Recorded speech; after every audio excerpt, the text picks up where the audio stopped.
घरात हलवायचंच नाही, असं ठरवलं तर तिकडे धरायचं, इकडे फिरवायचं. करा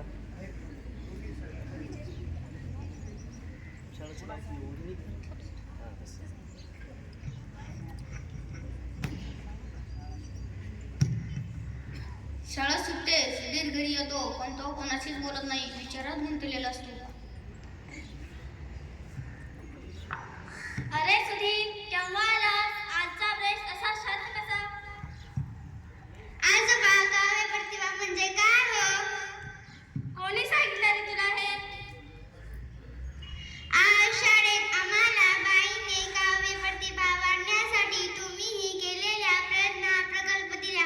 मला तर ताणाच आलाय. अरे फार सोपे आहे ते.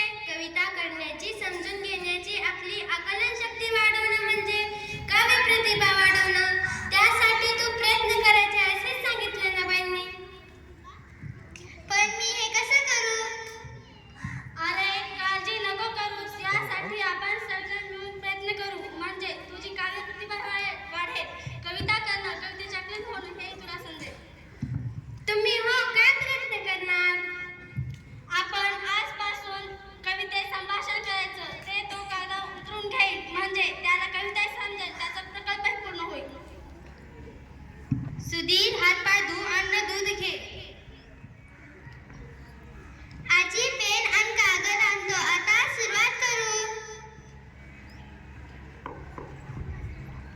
आजी दिवा लावते व मोठ्याने शुभम करोती म्हणते. घरामध्ये लावते सांजोत, घरामध्ये लावते सांजोत. भाजी करते आता कांद्याची पात, भाजी करते आता कांद्याची पात. नको भाजी कर तू कांद्याची पात, नको भाजी कर तू कांद्याची पात. आता भाताच वाटतो वाट, नको भाजी कर तू कांद्याची पात. आता भाताच वाटतो वाट. कधीतरी कशाला म्हणतील का हो, कधीतरी कशाला म्हणतील का हो, मी सांगितलेले भाजीला नेहमी देतात का? मी सांगितलेले भाजीला नेहमी देतात का? ए भाजी सुपर आजी, तुला आवडेल ती कर भाजी. तू बनव भाजी छान छान चवी, तू बनव भाजी छान छान चवी. ए सुधीर, आणलं इकडं दातांची चवी. बरं बाई, तुमची इच्छा, हाच द्यास भाजी बनवते चवळीची खास. बरं बाई, तुमची इच्छा, हाच द्यास भाजी बनवते चवळीची खास.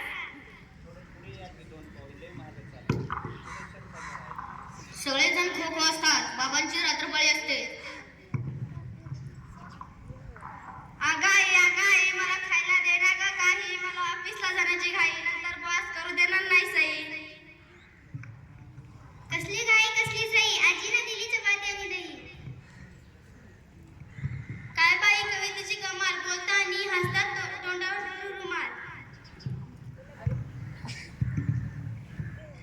आता सोड रे घराचा पाश, आता सोड रे घराचा पाश. ऑफिसात जा आता सावकाश. बाबा ऑफिसात जातात, आजोबा फिरायला निघतात. मला द्या काठीनी चप्पल, मला द्या काठीनी चप्पल. पोटाचं जोडून द्या तुटलेला बकल, पोटाचं जोडून द्या तुटलेला बकल. तुम्हाला ते समजतच नाही, तोडून ठेवता काही ना काही. आई बाबावर चिडू नका, रागाचा सोडा हे का? म्हणे रागाचा सोडा हे का? कामाचं काम घेतलंच हे का? शिवणकाम शिकलीस पण बकल लावायला चुकलीस. टाका हो माझ्यावर, माया करावी सर्वांवर. तुम्ही आता नका भांडू, भांड्यात नाही कुणी तातडू. लहान तोंडी मोठा घास, करपलेल्या भाज्यांचा सुटले वास. सुधीर रुसतो, तेवढ्यात ताई येते. तिला हे वातावरण नवीन असते. विषय समजताच खोकं असते, पण आनंदी होते व सहभागी होते. बरं का आजोबांची, दूर करू सुधीरची नाराजी. कवितेत मारेल तो बाजी. आई आहे का घरात पिठाची सोजी? सोजी तुला हवे तरी कशाला, सोजी तुला हवे तरी कशाला. लाडू खातेस अन्न बशी ठेवते उशाला. चला सगळेजण जेवण करू, चोडीच्या भाजीवर ताव मारू.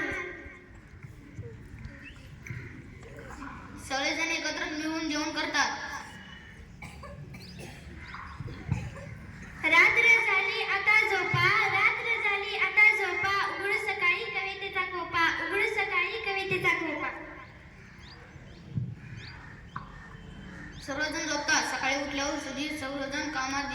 सुधीर आईकडे जातो.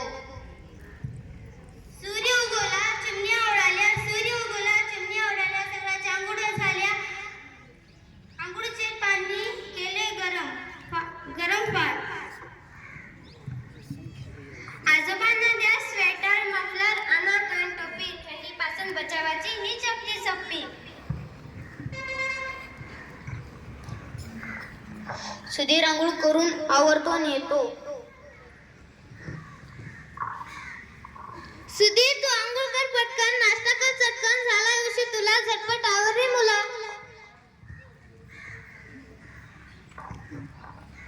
बाबा रात्र पाळीहून परत येतात. कालचा विषय लक्षात येतात, गालातली गालात हसतात व खुर्चीवर रेलून बसतात.